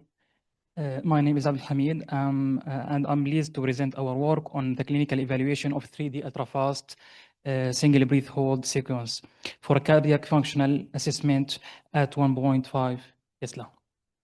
Cardiac MRI with 2D CNA is currently the gold standard for evaluating ventricle volume and function. However, this technique has some important limitation. It requires multiple breath hold, which can be difficult for many patients. And it's also time consuming, and this reduces the patient comfort and increase the exam costs. It's also, for this reason, there is a strong motivation to explore a faster and simpler imaging method. The aim of our study was to evaluate a novel 3D ultrafast CNA sequence called ESOS. This technique has already shown a very good result at the 3 Tesla, allowing a whole heart acquisition in a single breath hold. ESOS is based on combined high-resolution low sense factor image with high sense factor dynamic image with a volume subtraction. In our work, we want to test its feasibility at 1.5 Tesla with and without contrast injection, and to compare it to the standard 2D CNA imaging. We prospectively included 35 patients. 9 patients was excluded due to insufficient breath holding or motion artifact or poor image quality. The final analysis was performed on 26 patients. All scans were done at 1.5 Tesla on a Philips angina system. Each patient underwent 3 CNA acquisition. First one, standard 2D CNA before contrast. The second one was 3D CNA before contrast. And the last one, 3D CNA about 8 minutes after contrast injection. After the reformatting 3D imaging into short-axis view, post-processing was performed on a Philips Advanced Visualization workspace MR cardiac suite. Image quality was graded on a scale from 1 to 4, and ventricle volume and ejection fraction were measured by 2 independent observers. The acquisition time for 2D CNA was about 168 seconds, since it required 14 separate breath hold. On the other hand, the 3D ESOS sequence acquired the whole heart in a 17 to 19 seconds within a single breath hold. Regarding image quality, 2D CNA has the best score with a mean of 3.4. The 3D post-contrast CNA scored 2.4, while the pre-contrast CNA had the lowest quality at 1.7. For quantitative analysis, 3D post-contrast showed an excellent agreement with 2D CNA for left ventricle ejection fraction. For right ventricle ejection fraction, it's also showed a strong agreement. The pre-contrast sequence showed a slightly lower agreement compared to 2D CNA. Inter-rater agreement, we observed excellent consistency for 2D CNA, and for the ESOS pre-contrast and post-contrast, the agreement was good and acceptable. In general, there was no statistically significant difference between the rater for any of the sequences, confirming the robustness of our measurement. In summary, our results showed that ultra-fast 3D CNA post-contrast at 1.5 Tesla is a rapid and a practical technique, providing a clinically acceptable cardiac functional assessment. However, the pre-contrast 3D CNA has limited image quality, and it's not suitable yet for clinical use. The major advantage of ESOS is the ability of image the whole heart in a single breath hold, which with the isotropic volume of 2 millimeter, which allows multi-plan for the reconstruction for the whole heart. Further technical improvement are required. I just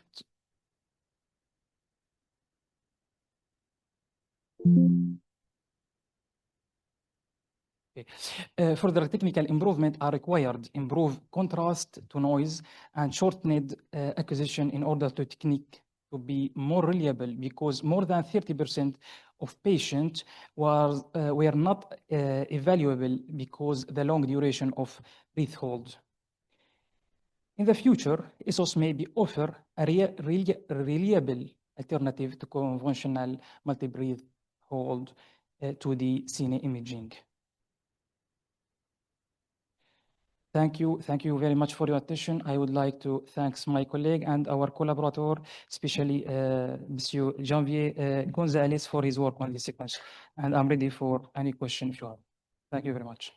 Thank you.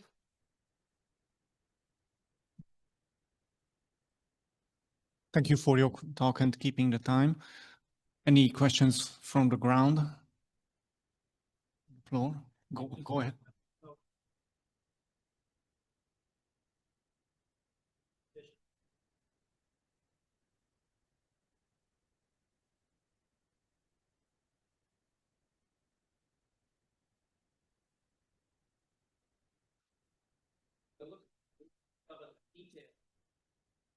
Exactly. That's why we're talking about functional evaluation, not morphological evaluation.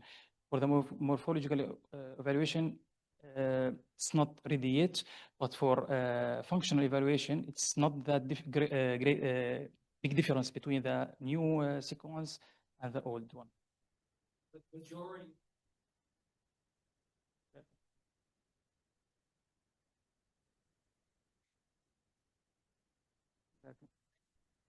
Yeah, as I see, the in-plane resolution is lower for the 3D technique. It's interesting that this is a balanced SSFP sequence, and that you have image difficulties for the pre-contrast type. Can you repeat? So you had problems with the image quality when it comes to the pre-contrast scan and not the post-contrast scan, while the balanced SSFP also has a very nice difference in between the blood and. Is it a steady state problem or what? In fact, usually pre-contrast, it's more beautiful image than the post contrast. But in this kind of imaging, this is opposite. After post contrast, it's more beautiful and more we have more reliable result than pre-contrast. I don't have.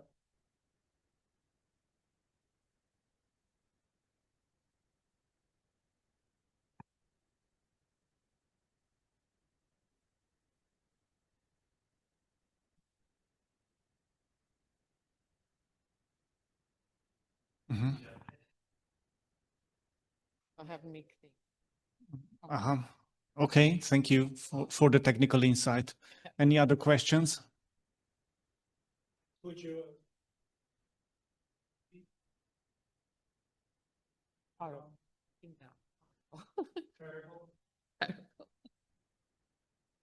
Probably terrible. A 3T. Okay. Has anybody tried it at 3T? 3D? 3 Teslas. Understand? Like you see here, this is 2D Cine on 3 Tesla. This is ESOS on 3 Tesla. And this is what we did, try to fill the puzzle. Thank you very much. Thank you. Thank you. Thank you very Thank you. much. Thank you.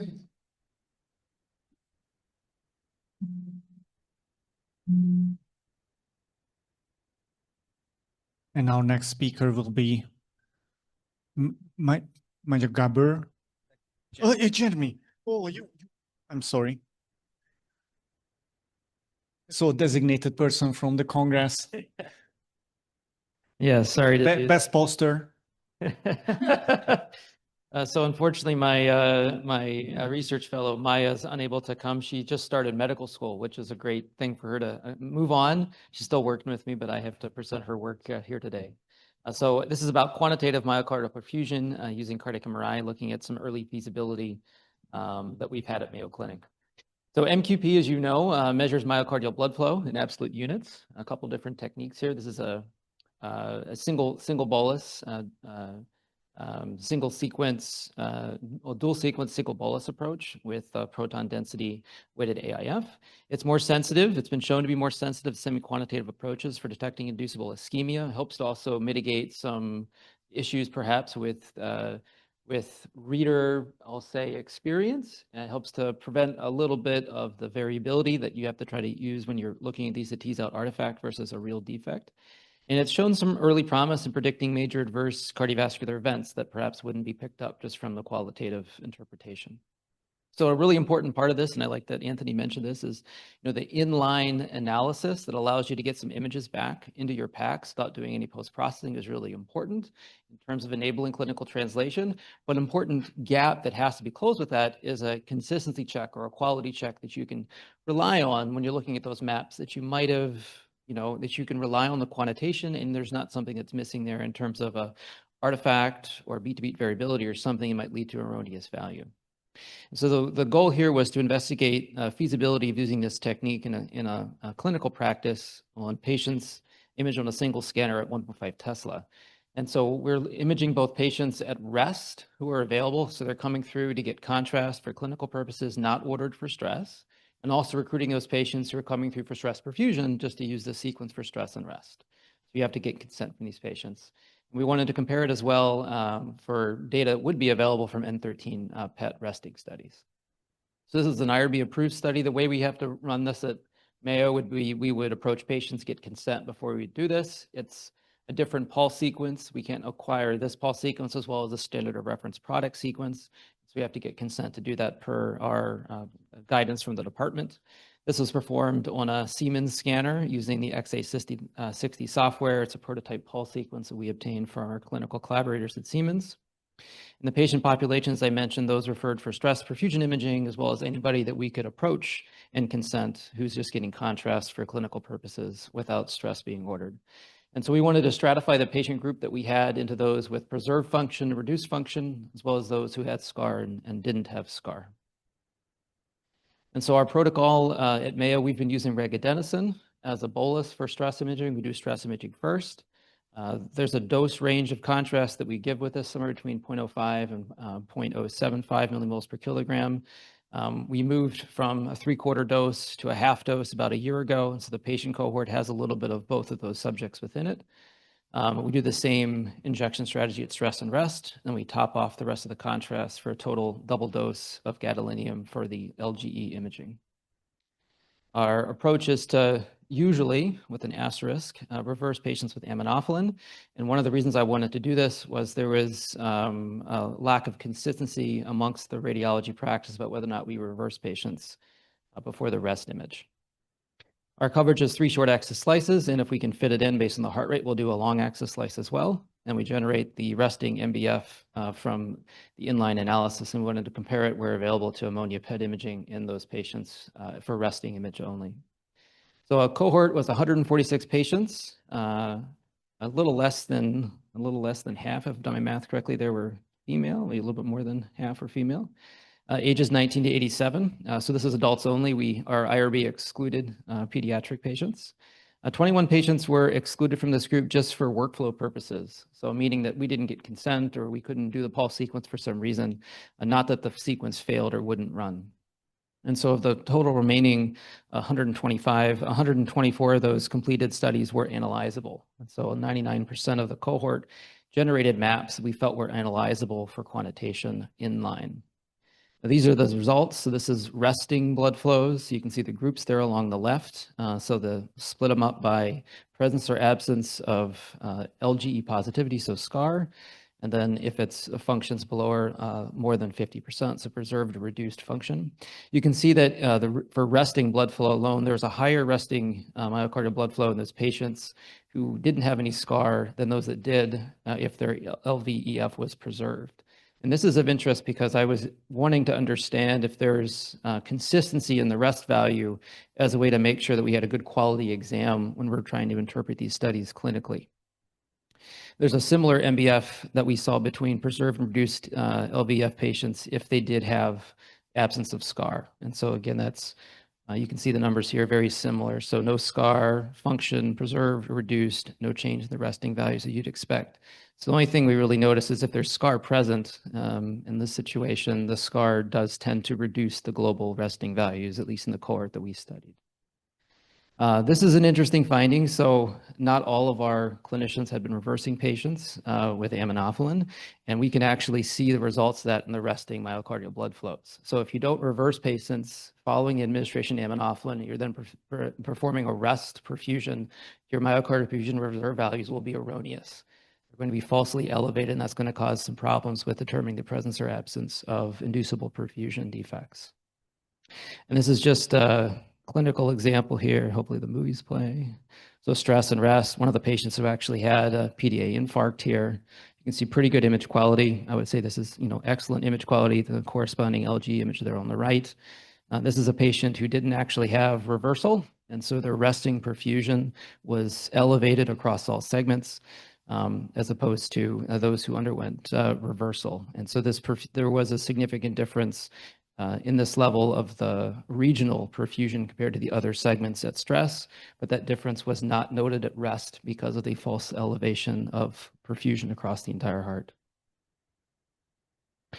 I did a comparison to the PET data in 14 subjects who had resting images. We could do the analysis.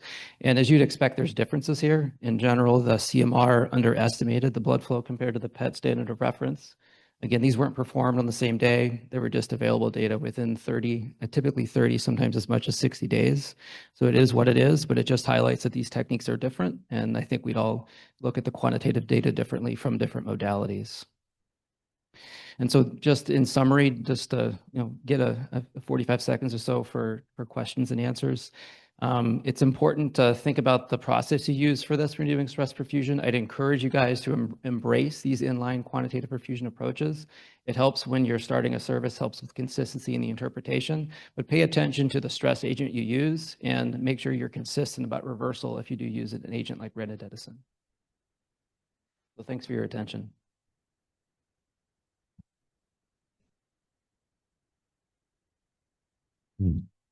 This abstract is open for questions now.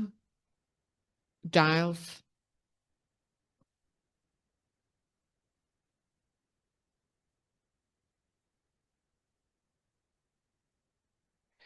Great question, Giles. I don't have that data with me. We didn't split up by gender, but we should do that for the paper for sure. We'll do that for the paper. Have you looked at the rate of return to rest? In other words, did you see some variation in this residual stress that is not reversed in your not reversed cohort? So good question. So we didn't record heart rates or blood pressure changes or anything like that.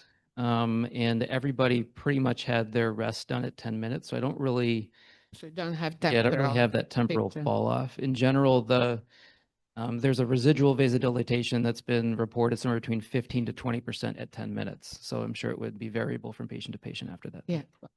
There was another, thank you, Jeremy. There was a question from Leanne. I'm sorry. Yes, thank you, Jeremy. When you were inspecting the data, did you notice anything? I guess maybe I should say when you're interpreting the data, do you often inspect how well the segmentation was performed by the inline algorithm? And did it affect the perfusion curves on the AF? Yeah, great question. So yeah, the main QC check that we wanted to make sure we paid attention to was the arterial input function sample, which they have in the blood pool as well as in the myocardium. And so we inspected it from that perspective. And then Maya also, when she was looking at each case, ballpark made sure that the endocardial contours aligned where you'd expect and the epicardial contours aligned where they expect. So we thought that the segmentation uniformly was acceptable across all 125 patients. Keep in mind, I'm not looking segment by segment, I'm looking globally. Where it fell apart was when there's issues with, the respiratory rate or the bolus, and that one patient that it failed on was a bolus problem.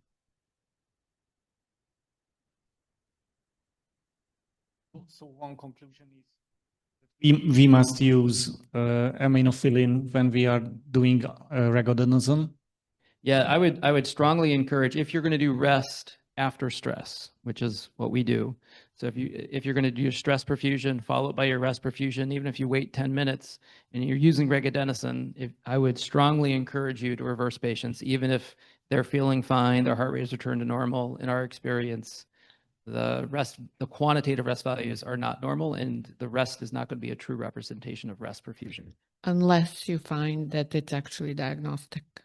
Like what remains after 5 minutes is diagnostic, so recovery can be diagnostic. Just be careful with the MQP. The myocardial perfusion reserve values are uniformly less than 2 in patients who haven't been reversed, and so that makes you wonder if they had adequate stress, right? So that's kind of the challenge that we had. Thank you so much. Is this the Peter Kamen prototype? That's the one that we were using. Yeah. Thank you.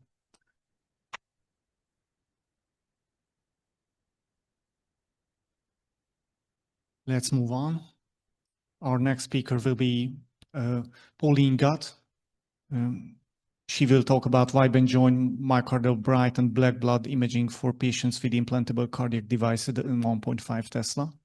Highly clinically interesting. Thank you very much for the introduction. Hello, everyone. So when we perform cardiac MRI in patients with cardiac implants, we get images that are sometimes very artifacted, especially when we use magnetization prepared sequences, such as phase-sensitive inversion recovery with gadolinium. So what we can see is hyperintensity artifacts that usually obscure the myocardium in patients with defibrillators, also signal loss, and if we use the BSSFP readout, we see also bending artifacts. So when there is a device, there is frequency of resonance, meaning that if we want to invert the spins, we usually invert the spins with a Larmor frequency. And the off-resonance spin cannot be inverted properly, and that's why we see those hyperintensity artifacts.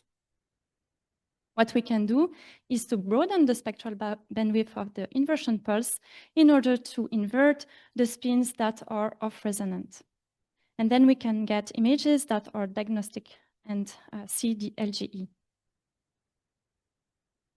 However, with bright blood LGE, we often have problem to delineate scars that are subendocardial, so adjacent to blood. And this can also be very challenging to know if it's blood infiltration or if it's really a scar tissue. What we can do is to perform black blood imaging in order to improve the scar enhancement. And we darken at the same time the blood and the healthy myocardium. What we did last year in our group is to propose such a technique with wideband RF pulses that we included in the inversion recovery as well as in the T2 preparation. And as you can see in these 2 patients, using conventional black blood, we see very severe artifacts and that hide some scar segments, and using wideband black blood, we could see all the scar segments. However, with black blood, we lack the anatomical information that is very important to know in order to differentiate the different cardiomyopathies.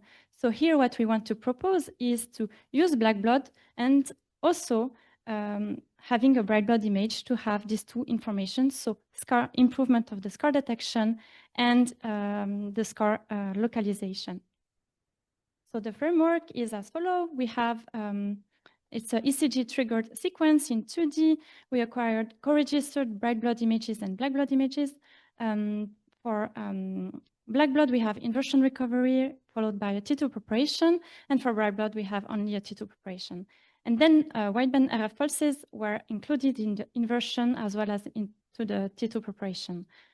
In order to increase a bit the SNR, we acquired 8 images per slice localization. And then we average all these images. And then we could create our spot image, which is the fusion of the bright blood and the black blood image. This was tested at 1.5 Tesla in 8 patients, 4 with ischemic cardiomyopathy and 4 with non-ischemic cardiomyopathy.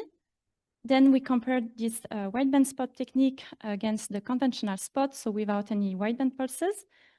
And then to the reference PSIR with conventional and wideband pulses. Then we assessed the artifact severity score, image quality. Then we looked at the scar segments, scar mass, and scar size. Here's an example in a patient, non-ischemic patient, on the top with conventional pulses. So you see for all the images, we have artifacts on the anterior segment. And actually, if we look at the wideband below, we see that we have a scar at the anterior segment that we usually, that we miss with conventional sequences. And then if we look at black blood, we see that we could really improve the scar detection compared to PSIR. And then by adding the bright blood image, we could know that this was a subendocardial to transmural scar.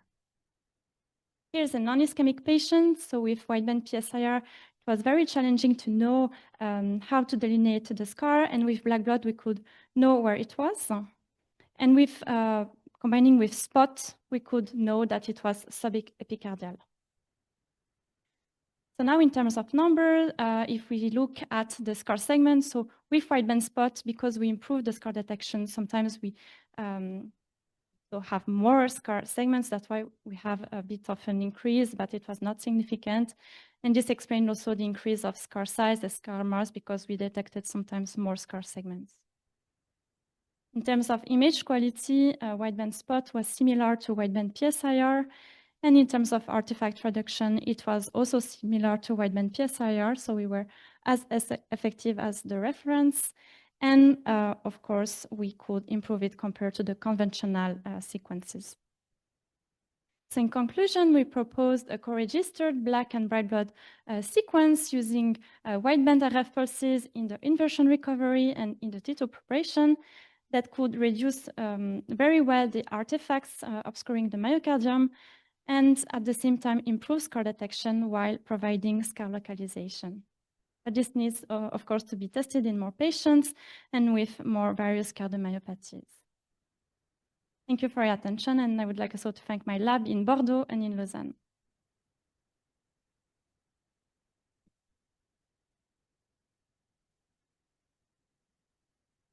Any questions from the audience? Come on.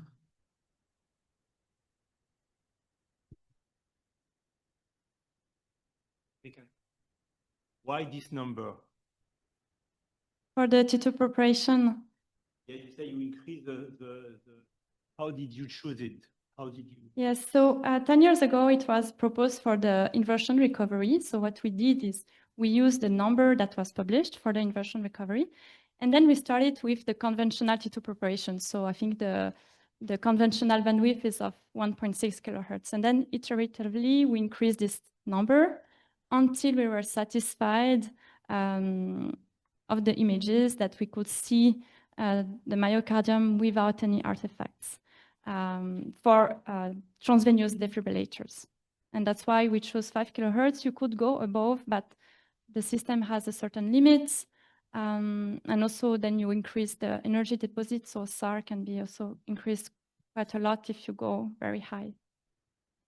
Thank you. Any other questions? What was the pathology on the image we could see? The second one, was it a sarcoidosis or giant cell myocarditis? Or? It was, if I remember correctly, myocarditis, subepicardial, like almost circular. Ring. Sorry. Yeah. Nice. Thank you. Thank you. Thank you, Pauline. Moving on to the next speaker.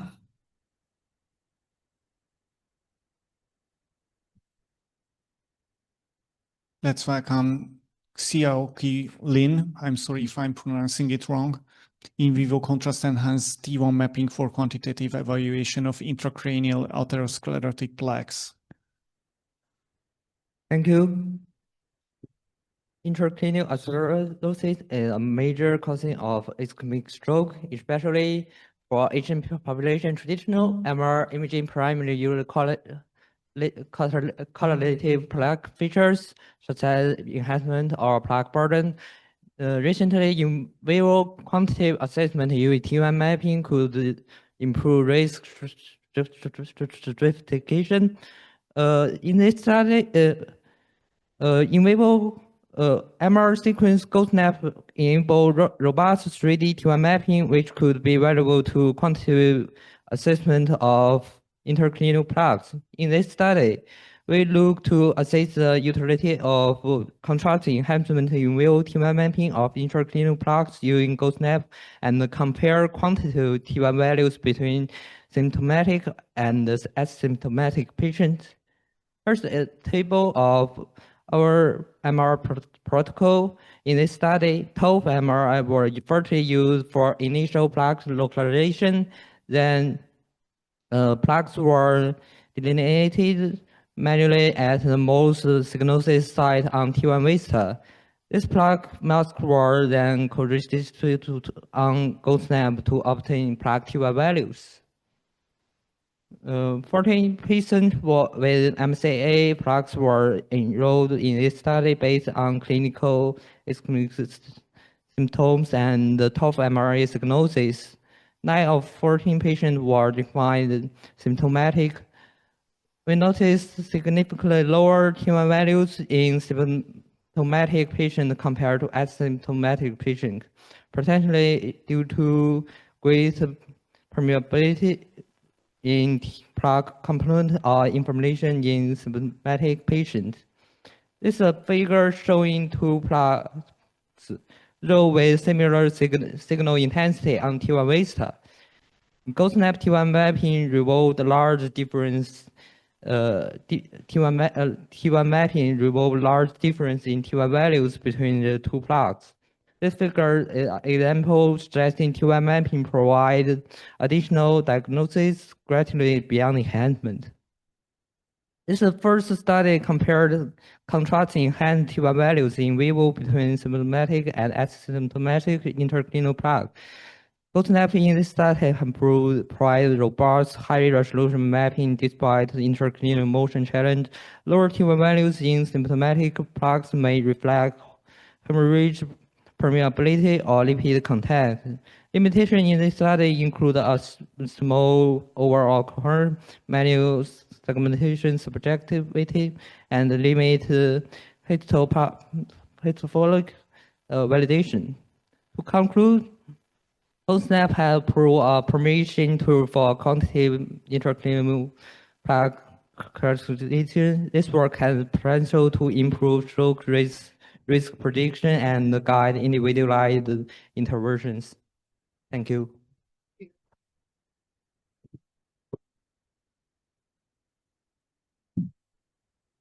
Thank you. Although it was very interesting, the questions will have to be postponed for the break for these short snapshots. Let's move on. Here I want to introduce our project on cardiac T1 and T1 row multitasking, initial evaluation in prosing myocardial infarction model. Myocardial tissue characterization is the key to diagnosing and monitoring infarction. Gold standard method detect focal myocardial fibrosis is late gadolinium enhancement, which works by injecting contrast agents and breath holding during the scan, which is less desirable for heart issue patients especially for pediatric patients. Sensitive to low-frequency molecular processes. Can potentially be non-contrast and sensitive to low-frequency molecular interactions associated with collagen. In addition to non-contrast, we present a cardiac T1 rho multitasking approach that acquires both relaxation parameters simultaneously in free breathing using a continuous low-rank model to resolve cardiac and respiratory motion. In a prosing myocardial infarction model, this method yielded T1 and T1 rho maps within a single scan, clearly differentiating infarcted from the remote myocardium. Sequence part, we modify a previously described multitasking T1 rho sequence that was designed for imaging the brain at 3T. The sequence was updated to 3 spring lock times of 0, 28, and 56 milliseconds. And we used multi-flip angles at 5 and 12 degrees here. The total scan was approximately 3 minutes. We performed our test on a phantom to validate our sequence. Our multitasking sequence turned out to have a good agreement with the conventional breath folding one, which indicates effectiveness of our sequence. So for this initial evaluation in vivo, this study so far to this abstract included 3 peaks during their baseline scan prior to myocardial infarction. In vivo, our T1 and T1 rho mapping have demonstrated good image quality. Lastly, I want to give thanks to our funding provider and all the members in BERI from Cedars-Sinai Hospital.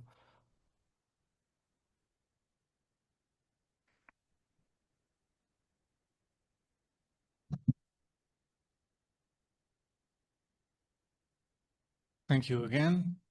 I see that the previous moderator was among the listed persons, so you may be able to approach him during the break to ask some questions about this great work.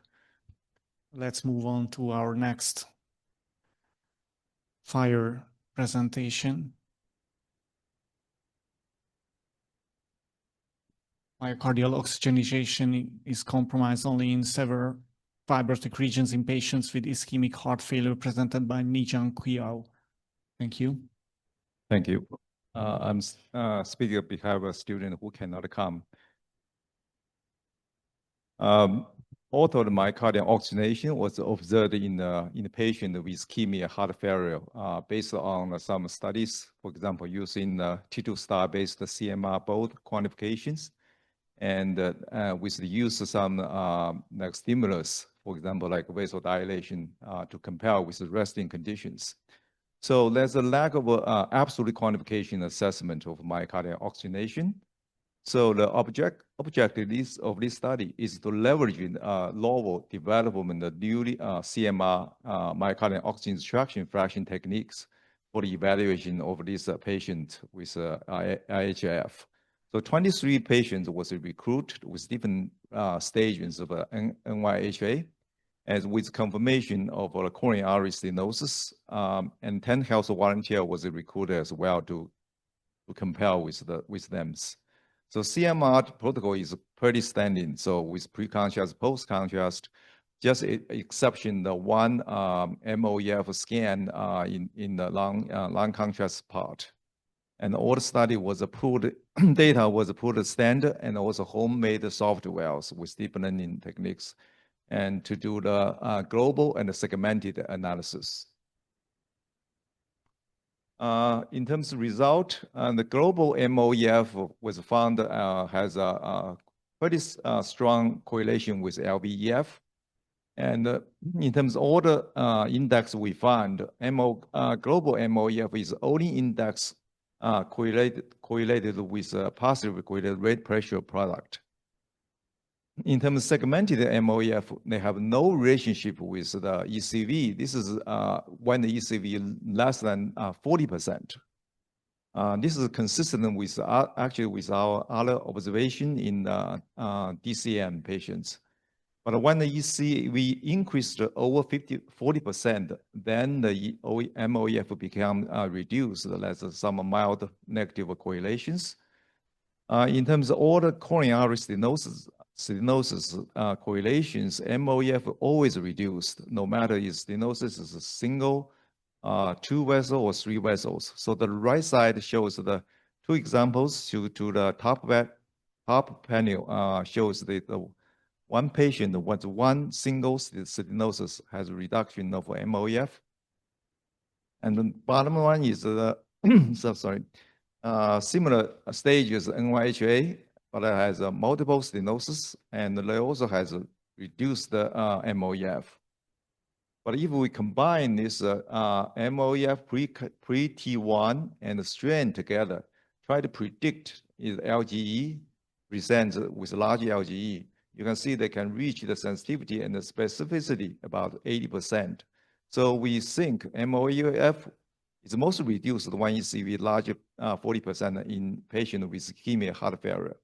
And this reduction in MOEF probably related to the severity of coronary stenosis rather than the lumbar stenosis. But if we combine all these lung contrast together, may can decay large infarction regions, but this conclusion need more sample size to confirm. Thank you for attention.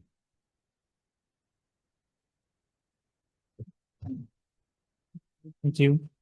Our next speaker is Anthony Trusdou, who is presenting on behalf of Lingseng Ma, multi-echo propeller sampling for T1, T2, T2 star, and fat fraction mapping. Thank you. Yes, unfortunately, Lingseng could not be here today, so I'm presenting on her behalf. This is on our T1, T2, T2 star fat fraction mapping sequence with multitasking. Basically, we want to use all these parameters to be able to look at fibrosis, edema, iron, fat, et cetera, to get a fairly comprehensive quantitative view of the heart. And so we're using MR multitasking, which is our multidimensional low-rank tensor image model.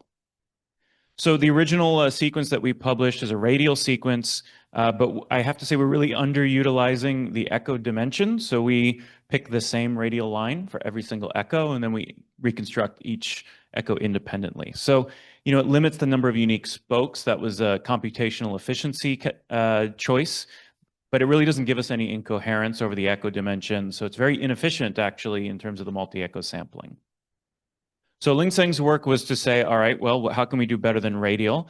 And so she built this multi-echo propeller sequence that looks a lot like an EPI blade that gets rotated. And this provides incoherent multi-echo sampling, but specifically needed to do it without sacrificing the computation. So she added these randomly initialized blip gradients between the readouts with a rational approximation of the golden angle to use fewer unique angles. And basically, it gives you these asymmetric, it says symmetric here, but that's my fault, not hers. This asymmetric coverage per blade, but when you rotate 360 degrees, you end up with nice symmetric coverage of case space. And each echo within a certain TR actually has a different phase encoding to it. So she did a study in 9 healthy volunteers where she compared the original radial multitasking, which had 377 golden angle approximated spokes, with a sort of naive version of propeller, which would also have 377 angles, as well as an optimized rational approximation, which has only 34 unique angles. And so this still covers the spatial Nyquist rate, but limits the computational overload. So I know it's a lot to take in. Basically, the images qualitatively were fairly similar to each other, maybe a little bit of edge to propeller. But once we got to the mapping stage, I can see visually there's a little bit of improvement qualitatively in the SNR. Actually, you know, I see it most in the fat fraction where it's supposed to be 0. She compared the reconstruction time. If you just do the sort of naive version of propeller where you keep the same number of angles, you get 9 times as many, 9 times as much computation time, which is very difficult, and it doesn't fit on a GPU. But if you go down to the 34 angles, it maintains the computation. She did a comparison here, found no statistically significant biases, so maintained accuracy versus itself, and then actually within the septum had improved coefficient of variation from propeller for T1, T2, and T2 star. So she put together non-ECG free-breathing rational angle propeller multitasking sequence to enhance precision of T1, T2, and T2 star. And the next step is that this was still independent reconstruction of each echo, so to fully utilize this incoherence to do joint echo reconstruction. Thank you very much.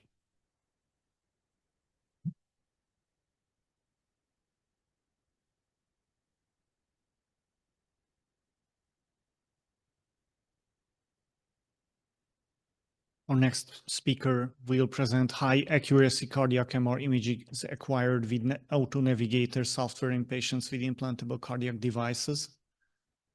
Welcome, Hada Siram. Thank you.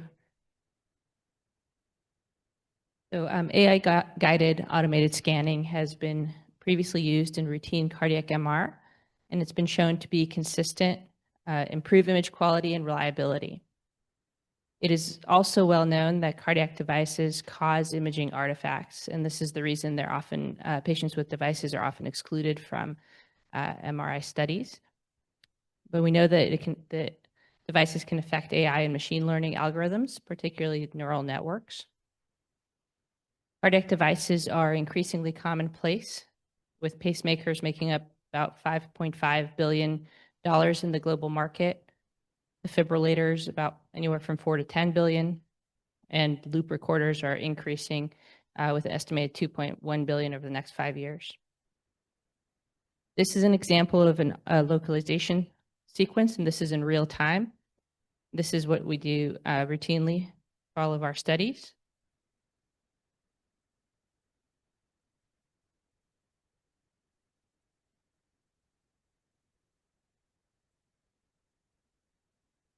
So the purpose of the study, we aim to examine the accuracy of this AI-driven Auto Navigator software for localizer sequences for cardiac MR patients and with implantable cardiac devices.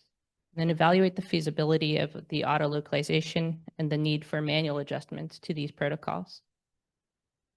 We retrospectively identified patients with implantable cardiac devices and then used the auto navigation software from Vista AI, which requires the real-time spiral SSFP images in the axial plane to locate the heart, and then identifies the key views as you just saw in about 30 seconds.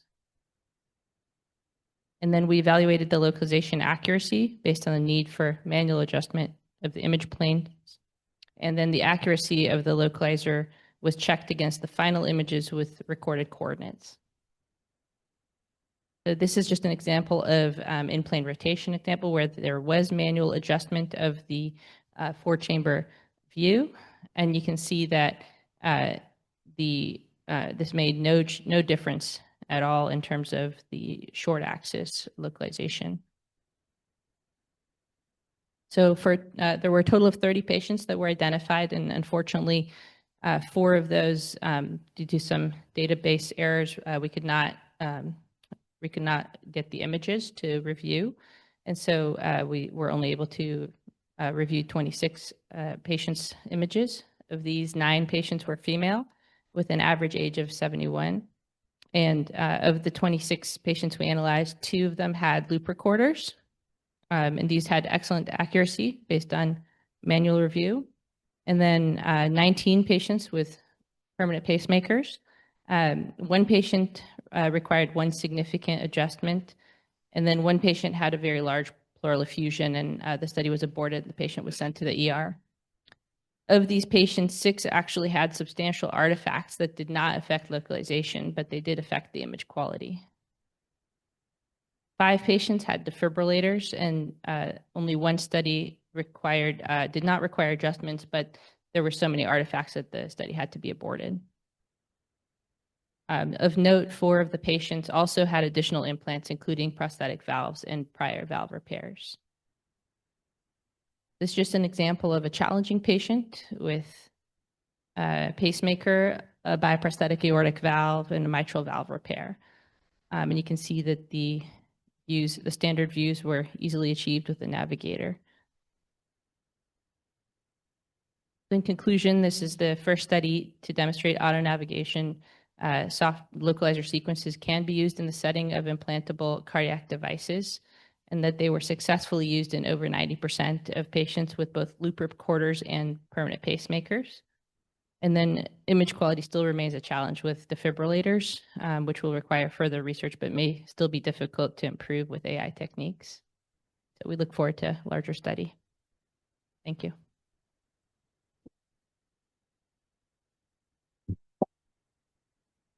And our last power pitch presentation will be given by Dana Peters. It's about the RV diastolic function evaluated by CMR-derived matrices. Thank you very much. RV diastolic dysfunction is potentially a marker of elevated right heart filling pressure and is present in patients with pulmonary hypertension or lung disease or congenital heart disease. And it can't really be evaluated by echocardiography, where it's challenging to actually image the right ventricle.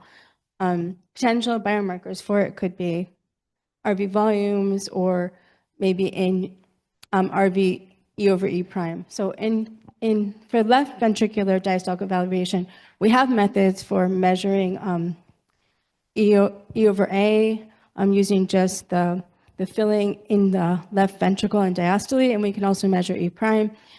Here we use the tracking of the mitral valve to get E prime as the velocity in diastole. And these kinds of methods have been used in the echocardiography criteria to look at if we can evaluate LV diastolic dysfunction with MRI. And in this study, for example, we found good agreement, about 71% absolute agreement. And there's been 2 larger studies that have also shown that you can actually diagnose with some limitations LV diastolic function and dysfunction with MRI. So the question here was, can we look at the right ventricle? This is an example. This is where we took 18 patients who had suspected LV diastolic dysfunction, and we measured some parameters like RV, E and A, and E over E prime, of course, ejection fractions.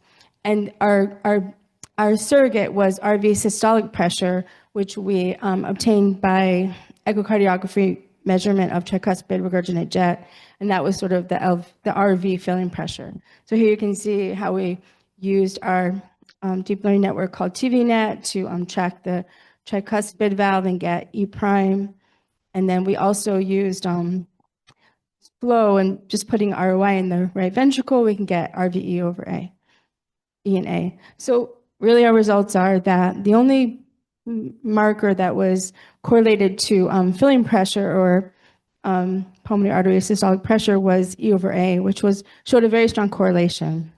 So that was exciting.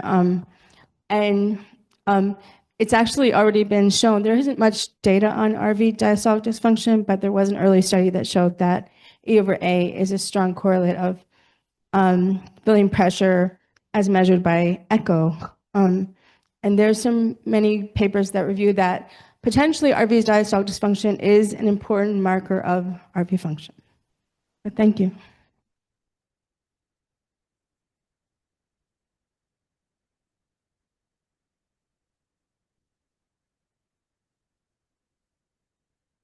With that, I think we got to the final of this session, and I think it's coffee area for further discussions. I'm sure you're burning questions, especially for our power pitch. yeah, let's continue on with the discussions outside. And thank you for all the speakers and the audience. Thank you.